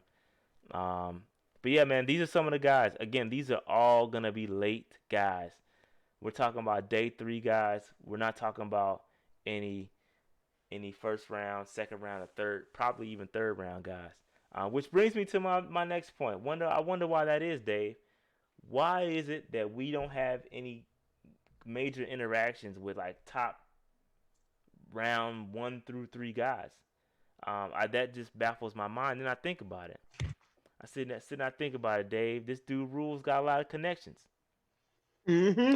And he played in a lot of conferences. Got a lot of connections, okay? And I think he kind of knows the guys that he wants, good or bad. This is my opinion. The only guy that we've met, I think that's a surefire uh, top overall guy is Derek Brown. That's the only guy we've met with, and I don't know if our thing with or our if Herney's thing with meeting with guys in the is gonna stay in the first round. He's never drafted a guy that he hasn't met in the first round. Never. Like there's never we went back and did that study last year. He's always met with his guy on multiple occasions. And Derek Brown has been that guy. They met with him at the combine. They went to his pro day before shit got locked down. Oh, he's it at 7. So Unless something crazy happens in the first 6 picks, he's it at 7, guys. So yeah, we haven't met with any other guy in the first round. Any of the top 10 guys. There's no other guy that in that range that we met with that I've seen. Oh, we did touch Judy. We did. That's a great point. My bad. Renegade, appreciate that. We did meet with Judy. We did meet The wide with Judy, receiver? the wide receiver. Yes, we did. We met with him at the combine. But We ain't gonna again, take care it was Judy. We met with him, but it wasn't multiple touches. We didn't do a virtual visit with him. We didn't do a pro day visit. It's always been 2 or multiple touches with Herney. Okay. Brown's been the pick, and I think everybody knows that Brown is going to be the pick unless something crazy happens. Speaking of Derek Brown, Dave, I don't know if I should say this, but there could be some things happening with Derek Brown that I might be involved with. I can't. Oh yeah, I be can't. careful. I can't release the information yet because it hasn't been signed. Nothing has been signed, but there is something going on with Derek Brown that I could be involved with. And I'm not spreading fake news like your boy Keep Pounding TV. There is something going on in the background that I could be involved with. All right. So I'm shocked you even mentioned that. I wasn't gonna say anything until Derek Brown's name came up, but I'll keep y'all in the loop if it happens. I should know something today or tomorrow. But something's going on, and just stay tuned. All right. So listen. Connections. Going back to connections. This dude Rhule's got a lot of connections. Even if you think in the top three rounds, I could think of 3 guys off the top of my head. I could think of 3 guys off the top of my head in the first 3 rounds that Rhule has a connection to. I'm looking at Matt Hennessy, I'm looking at Mims, and I'm looking at Lynch. Those are guys after the first round that those guys that Rhule could be reaching out to. I don't know if Mims is gonna make it. I don't know about Mims making it to us. Okay? But I do know another guy that could be there in the second round, Dave. There could be another guy that could be there in the second round that we could touch that has the Baylor connection. And I'm talking about James Lynch, Dave. I'm talking about James Lynch, okay? James Lynch, Joe Person did an article on The Athletic with James Lynch and did an interview with him and said that this is in the context of Rhule recruiting Lynch. He said one of the things he told me is that I want to one day be an NFL head coach. And I'm telling you that now because I want to be straight up honest with you in what I want. And he said, and I want you to be in the NFL. That's what Rhule told Lynch back when he was recruiting him. Okay? And he said, and this is what Lynch told Rhule. He said, I've told him before. Hopefully I get the chance to play for you and defensive coordinator Phil Snow again. He said, because I know they're great people. He said, and the thing with them is, I know they want what's best for me. So what's best for me is to play for some. So if what's best for me is to play with some other team, then that's fine. That's fine with them, and they know that's what's best for me. So that was really oddly worded, but pretty much what he said was, they want what's best for James Lynch, and if that's playing for another team, then that's okay with them. So again, Lynch was a defensive end in a 3-4 scheme under Baylor. It was more of a 3-5-5 excuse me, a 3-3-5. 3-3-5. Excuse me, 3-3-5. But most analysts project Lynch as a three-technique defensive tackle and a four-man front, which is exactly kind of what we need. So you could see a double dip. You could see a double dip with defensive tackle. We've seen that before in in your boys, Snow. Excuse me, Short and Star. And he says at the end of the day, he said if I end up with him, that'd be great. If not, that's cool.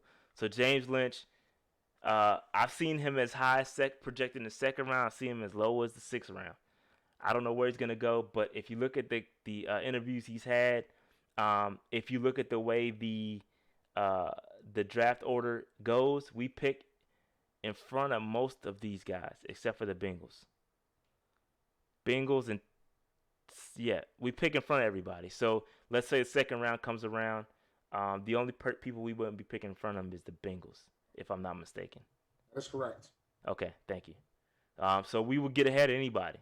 That's considering that's taken into the fact that somebody that met with him drafts him. Anybody could draft him, obviously. But anyway, James Lynch could be a guy. Keep an eye on that. And again, that's all I have for today. And just keep in mind that giveaway is going to happen. Panther Nation Podcast giveaway of the picture. I framed mine. That joint is dope. I put it up the other day. That giveaway is going to happen draft night. So we're going to do a draft night. All right. So, Dave, what do you want to do, dog? Do you want to open up the phone lines or you want to call I think the phone lines going to be lit. We might get stuck, B. Nah. We might get stuck on the phone. We'll open up the lines because I gotta. You want to? Yeah, we can open up the lines. I want to put in a little bit of work after this. So. Oh, okay, so you trying to stay up? Yeah, I gotta probably stay until after midnight tonight. You bugging? Well, look, man, I'm working from home, man. The Rona got me stuck at the house. The Rona's big. I'm on call this week, so anything can happen. Yeah, I wasn't able to do email at all today. So I ended up doing training for most of the day because of that. I haven't seen an email come on my computer since 9:30 this morning. I could look at my phone, but I'm not a fan of doing that unless I have to. Right. We'll give him 30 minutes if that. Right. Yeah, so Dave said we'll stay on for 30 minutes taking phone calls. Let's wait on this Christian McCaffrey, man. Am I speaking facts or are Dave speaking facts? Who's speaking facts here? What y'all think about this trade, B? Or excuse me, this signing. Oh, I gotta admit y'all, man. I forgot about that. All right, 704. What's good? Oh yeah. I didn't say the whole name. Highline. Nothing much. How y'all doing?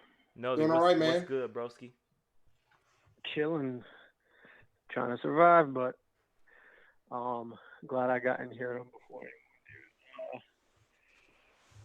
Pretty much, Dave, I kind of agreed with you last week when someone posted the Matt Rhule quote in the chat where he said, where he was just gushing over Christian, and then Dave was just like, Christian's about to get paid, and that was kind of my.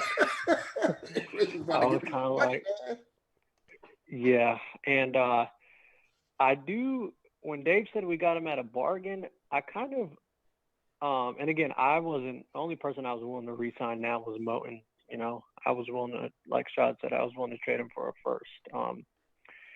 But when I kind of do get what Dave said earlier today, where he was like, we kind of got him at a bargain because the way they structured it, and I'll be interesting to see the details of the contract. I agree. If you were going to do it right now and spread it out that way. Because also with the cap going up, so if it's $11 million per year, 2-3 years from now, that may not be that much. Speaking if we're considering him more of a running back, but I guess the best we can hope for is hopefully he doesn't break down because the history is not looking good with Todd Gurley, Devontae Freeman, Eric McKinnon. The list goes on. So, and what you said earlier is about reducing his workload. I'm not in favor of reducing his workload. I'm in favor of less carries. So, especially this year, and thankful even with the way Norv used him this year, I'm happy that we were losing at the end because he still hasn't gotten over 300 carries a year. Had we continued to win, he was going to eclipse that, but he still finished under 300 carries. Workload can stay the same, but Noli, what'd you say? when you say 300 carries, are we talking catches too, or are we just talking handoffs? No. This year he was on pace just running the ball. He was on pace to get well over that, and then we started losing so badly that obviously we weren't running him as much, thankfully. So he still finished under 300 carries, which 300 carries is like that. If you're a quote-unquote bell cow back, you see all the backs in their primes, they're constantly getting over 300. And for him, I'm with you guys. I'm really interested to see how Brady uses him because I cannot see – you can still be a focal point without getting 20 carries. Because if you remember beginning of the year, dude was getting 20, 25. He had like 27 carries against the Texans. We don't need that. Even if we didn't pay him, I don't want him used in that way. The problem is that's how he was paid, though. That's my problem. He was paid based off of that production, getting the ball, those touches. That's how he was paid. He wasn't paid to come in and get his. They didn't say, hey, let's deduct this $1 million because we're going to reduce your workload. They say no, you did 1,000 and 1,000. Okay, so we gotta back pay you. Just to challenge you that when you say reduce workload, I think we're getting a misconception. Are you saying that his carries have to stay the same? Because I'm saying keep the workload the same. Just convert some of those carries into. What I'm saying is he is not touching the ball nowhere near because he's not gonna. Those running back touches, those add up quickly. When you run the ball back to back to back, they add up. You're not gonna replace those You're not gonna replace those with catches. There's no way. That's my point. And then if you do that, then you're taking away from the actual receivers that are on the field, and that's the problem right there. That's where I have the problem. I don't know because, let's say those few carries he gets, it doesn't mean he's going to catch the. You know what I'm saying? It doesn't mean he's going to get the ball every single time. What I'm saying is that, reducing 5 to 7 carries a game, that's 80 to 112 carries a year. Yes, I get it. That's going to be slightly less work because you're paying him for this, but to me, I cannot see a world where Brady uses him the same way. I mean, if they do, they're just dumb as can be. Why? If they do, it's because we're losing.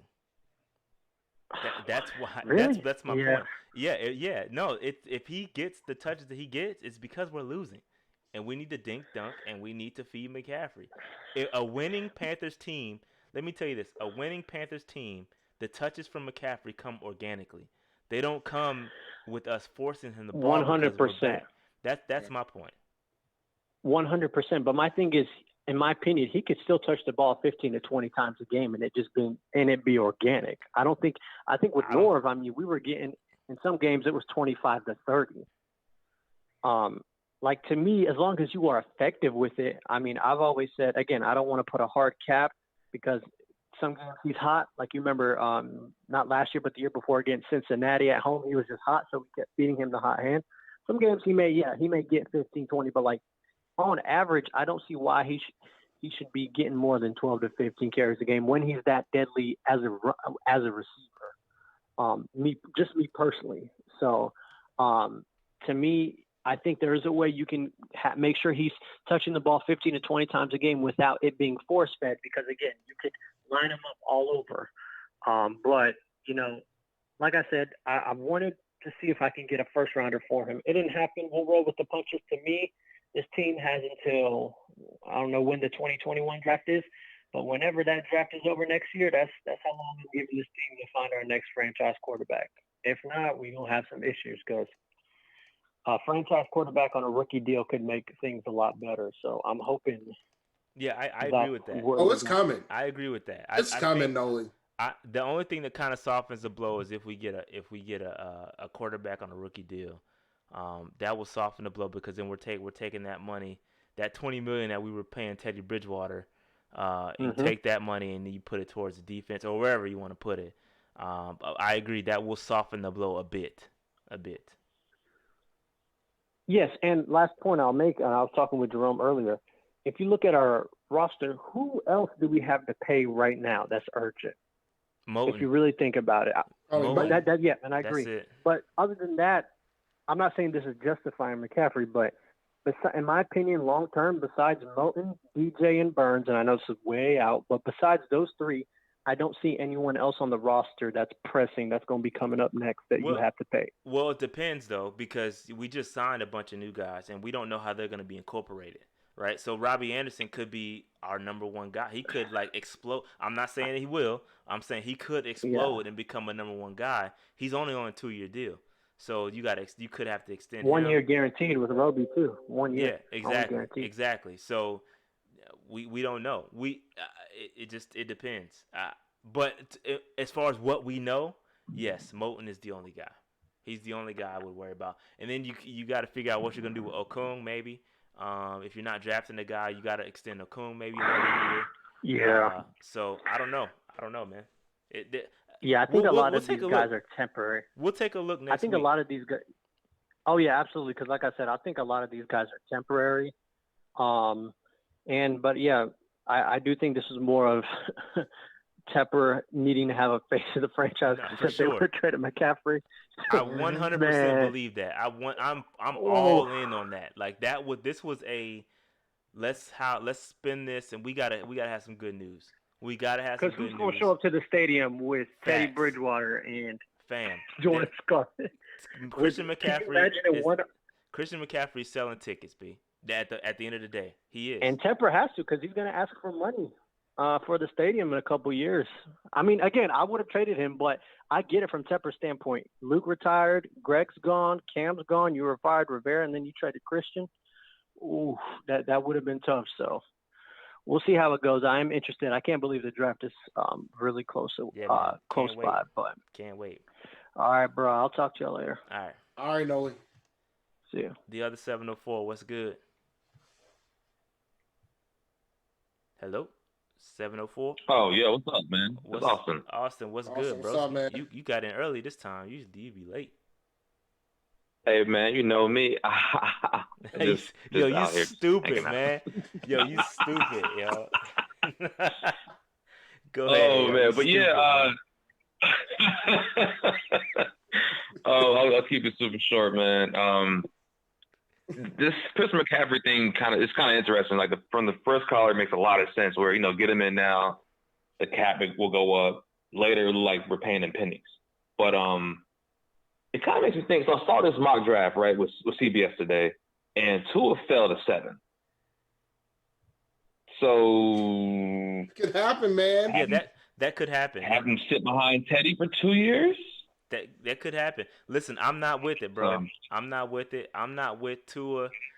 Just because of injury hit does not mean he won't be good. You walked away. Right. I mean, you walked away from an injury prone quarterback to draft another. It's a little less expensive because it's draft capital. I get it. But I'm not cool with that.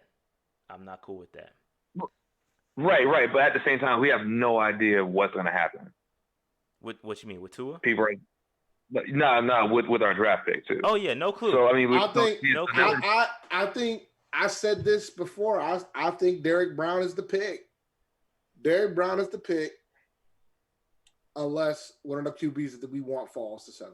If you put a gun to my head right now and told me to pick a guy, I think it would be Derek Brown 100%. Because it falls in line with the current with the Hurney's draft history. Of meeting with guys, that is a surefire way to know who we're drafting. Is go look at the draft visits, see who has multiple touches in the first 10 rounds, or the multiple interactions, in the first 10 picks. That's gonna be your guy. It's surefire, bro. Like it's a science. Follow the data. If he's not the guy, then that means Marty doesn't make the calls anymore. That kind of confirms it. Great point, Dave. That's a great point. That is a great point. That's a great point. That was a real good point, Dave. I didn't even think about that. Listen, man. Like you gotta follow the numbers, right? So if you follow the numbers, it all says Derek Brown. Somehow Derek Brown isn't there at 7. And I don't see enough scenarios. I've seen like 1 or 2 scenarios where Brown is gone at 7. Giants. Yeah, I could see Hog Molly Dave come in and take him. But I think that would be foolish for him because he has other needs. And they already stacked the defensive tackle. Yeah. So we'll see what happens. But yeah, go ahead. I think if the Giants do it, I think there's gonna be a lot of Giant fans chilling at Dave's house, looking for him because they were kind of shocked that they kept him around. So go figure. Yeah, man. All right. Well, I got one more question. One quick question. So we're paying CMC, right? Let's say we draft Brent. What do we do with Short? Do we still keep him and pay him? Nah, Short got to go. I've been saying Short got to go since the rebuild started and Matt and Rhule came in.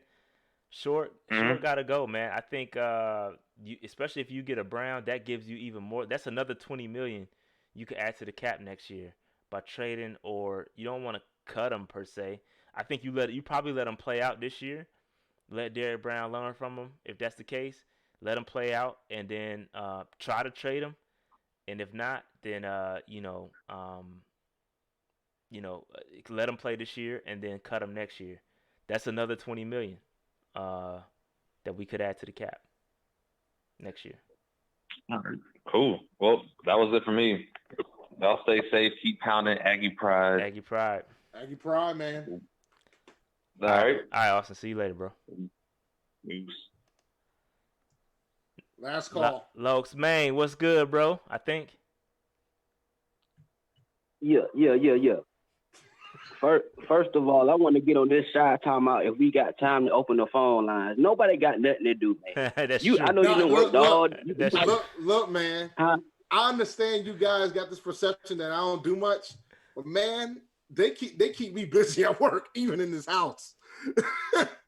I've been busy. I've been more busy at home than I've been in the office, bro. Oh, I can't believe that. You know what? You more busy at home than you is.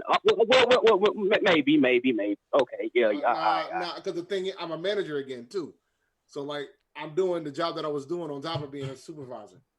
So now I'm busy. I was busy before, but now I'm really busy. Oh, okay. Because the thing is, first of all, now, like I can get calls around the clock now that I couldn't get before. Yeah, I do work a like, little bit later. Yo, it's different now because I'm home. You know, because people now are working all around all different hours of the day, so it's different now. It is different now. My phone's been off the hook. Okay. But I want to get on this C-Mac Christian McCaffrey.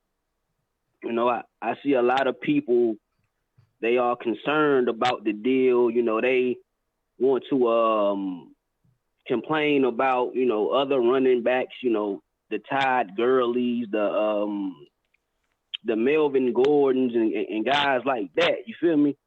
But when I look at it, like I've been telling y'all for weeks now, you pay a guy like C-Mac. C-Mac is not, put it like this.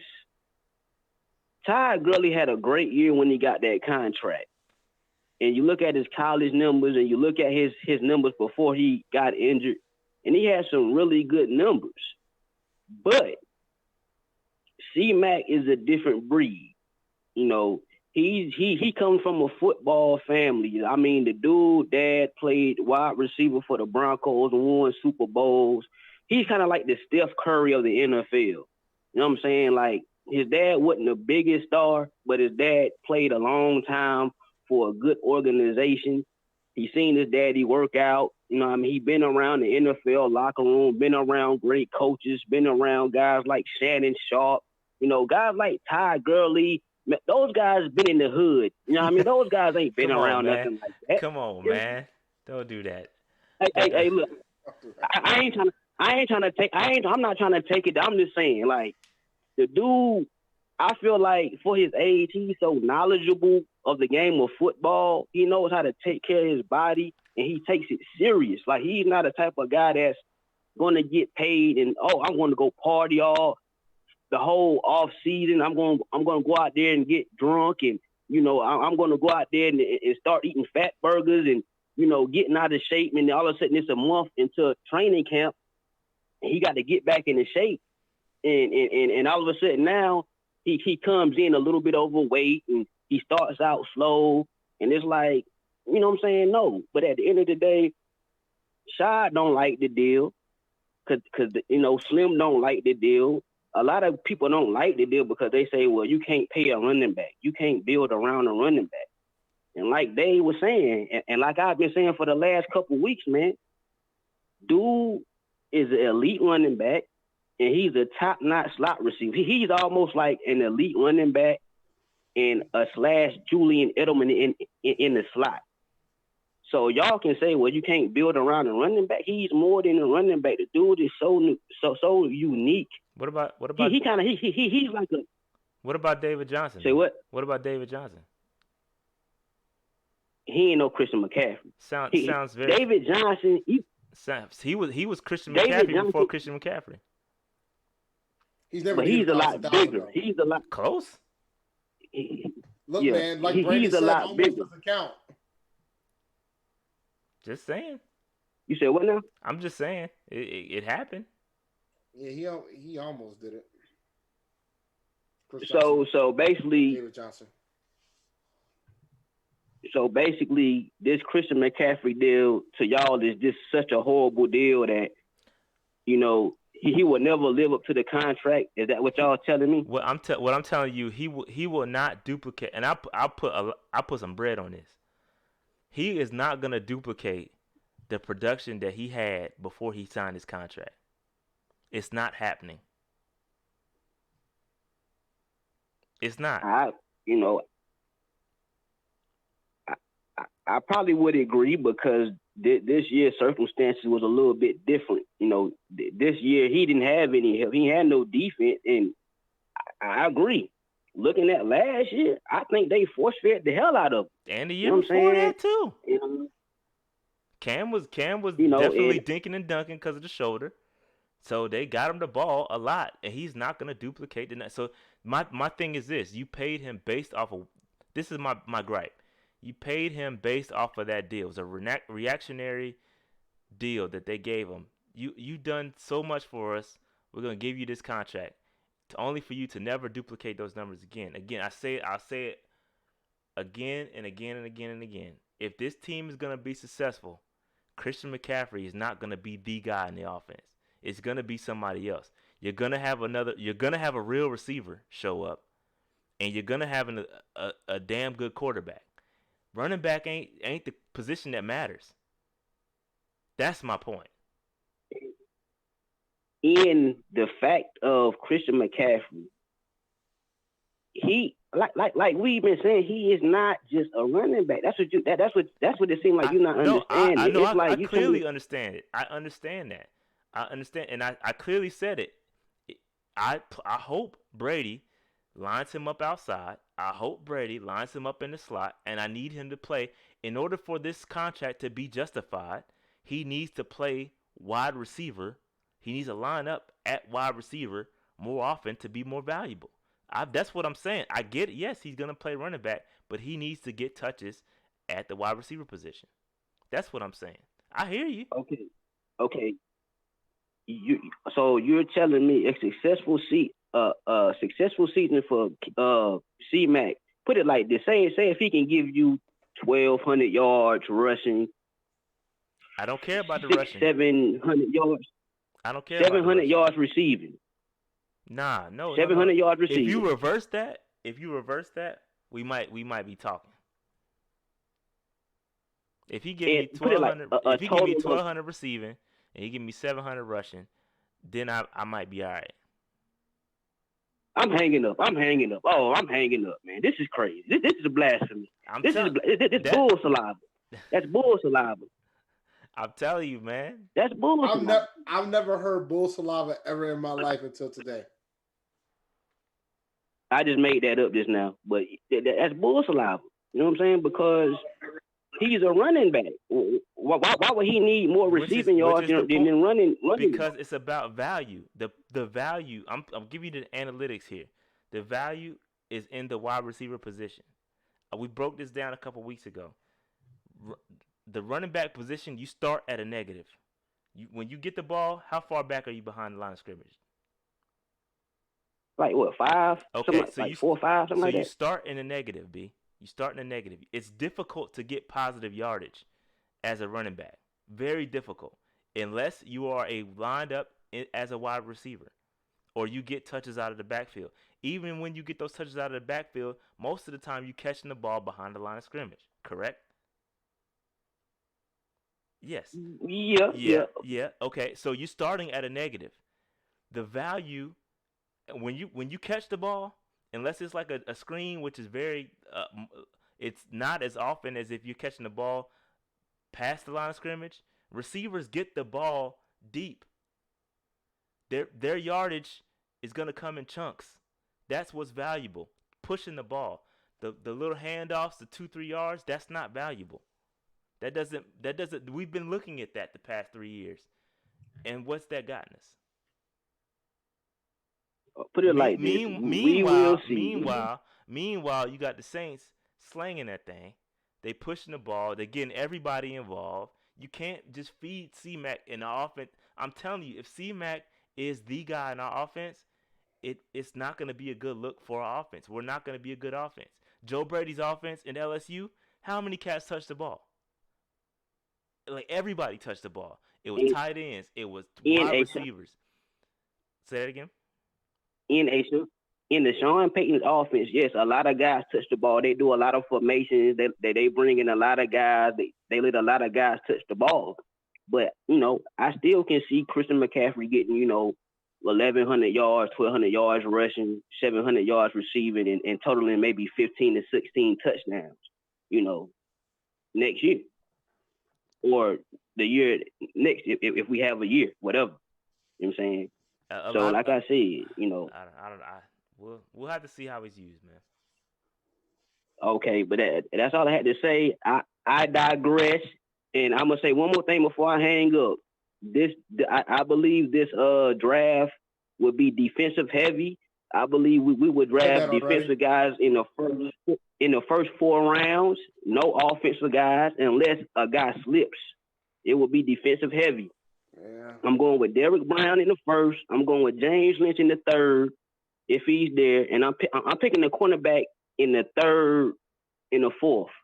But what you doing for the second? Yeah, you need to get one in the second. That's what I said. That's what I said the second. Because James Lynch going in the third. Cornerback in the second is what you said. Yeah.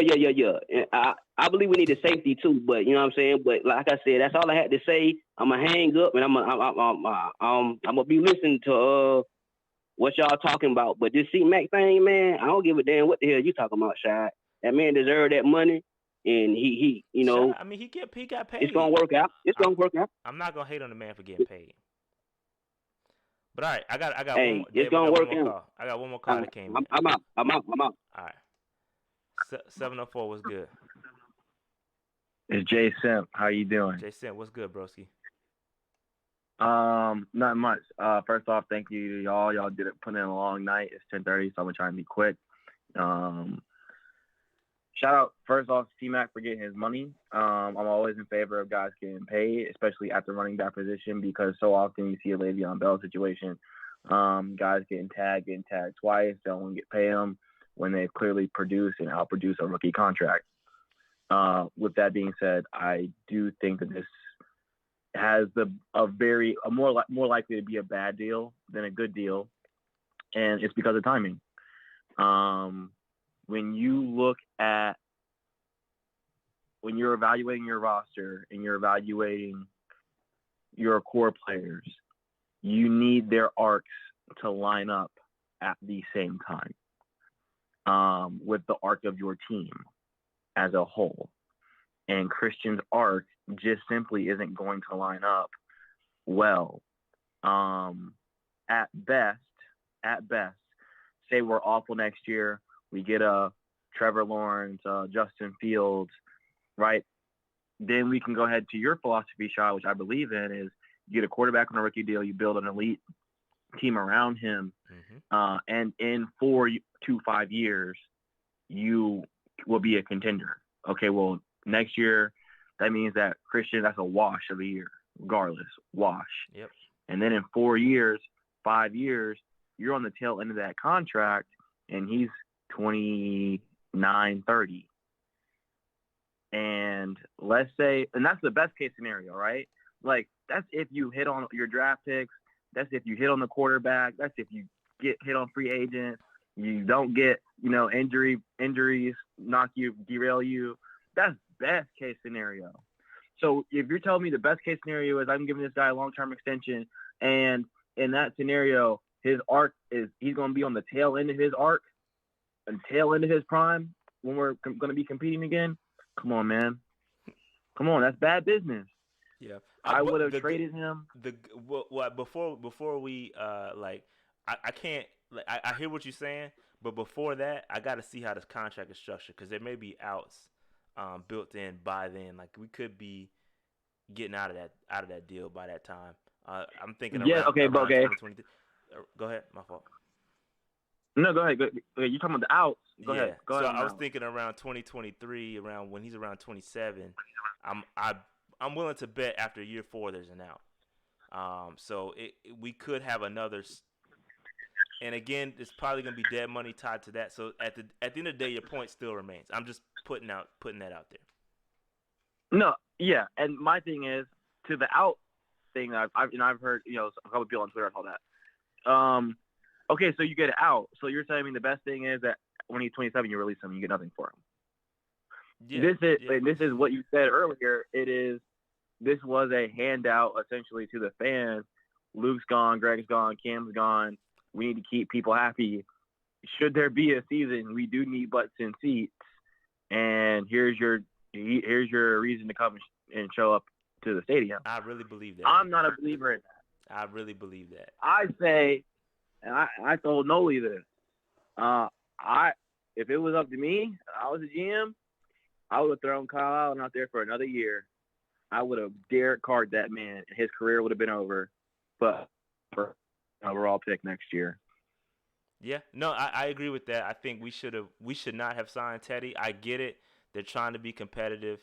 But I would have just rolled it out and kept Kyle Allen out there, or let Kyle Allen go, get the draft pick, and just roll with PJ for that year, and just whatever happens. But that $20 million would have looked good next year. We would have been sitting real nice had we traded. Oh my gosh! Had we let go of had we traded K1, had we not signed Teddy, or not extended Christian, like we would have been real nice. We'd have been sitting real nice next year, cap space. Absolutely. And here's my last point before I go is, can you tell me the direction of this franchise? I can't. It's a great question. Run the ball. Run the ball. That's my biggest problem with the offseason. That's a great question. I mean, yeah, exactly, because you can't classify this as a rebuild because you got Teddy Bridgewater. It's not a full. It's a partial rebuild.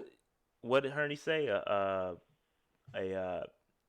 forgot what he said, but I can't tell you what direction.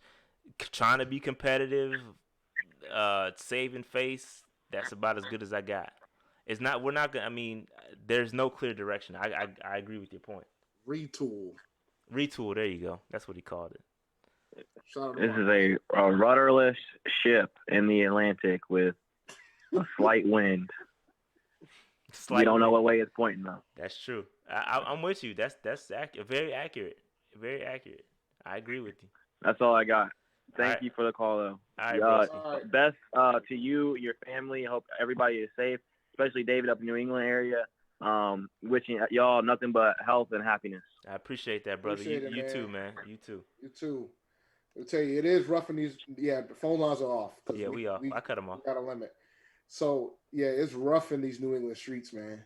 And we only got They had this today. They had a press conference. They had a press conference with all with a decent chunk of the Northeast states together to talk about trying to do everything together because they want to sync up and try to bring back school and everything at the same time so it doesn't impact because a lot of folks go from state to state.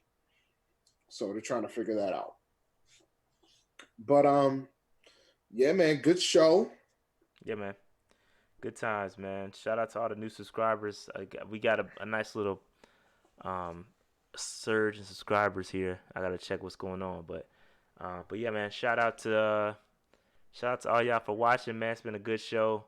Again, I say it 1,000 times, man. Be careful where y'all get your information from. It's a lot of BS out there. Dudes out there just selling their souls for clicks. Be careful, bro. Be careful where you get your information. All right, John, I'm gonna say this because we got a little bit of time. John, I'm gonna say this right now. I know everybody wants to see Knife Wonder in a beat battle, but truth be told, Knife Wonder doesn't want to see some of the folks within his crew in a beat battle, and he would tell you that. So I don't know if I want to see Knife. I want to see some of the guys within the Soul Council. I don't think I need to see Knife because Knife will probably get bodied. He's got folks on this crew that'll body him pretty bad. Real talk. But I digress. We can have a whole discussion about that another time. But let me go ahead and close out this show. Exactly. Knots would absolutely watch Knife. Crisis will too. All right. Thank you. Thanks for listening to the Panther Nation podcast hosted by Rashad and David. You can follow us on Twitter at Panther Nation PC. You can follow me on Twitter at ChampD1012. You can follow us on Facebook at Panther Nation Podcast. If you're watching this live, it is on the YouTube channel. So please subscribe to the YouTube channel. Hit the bell so you know if we do extra episodes. We go live Monday between 8:30 and 9 p.m. every week. But we occasionally does emergency episodes. We probably would have done one for this contract. We would have definitely done one for the contract. Sure. If it didn't happen today. But so you got the additional content today because you got about 2 hours. So just I think that's all. Oh yeah, we're on Spotify now. We're gonna be back on Apple Podcasts soon. And always remember, keep pounding. And I agree with you, John. That album is a classic. Keep pounding, people. We'll see y'all next week, or if something else crazy happens, we'll be back on here for an emergency episode. Appreciate y'all. See y'all later. Peace out.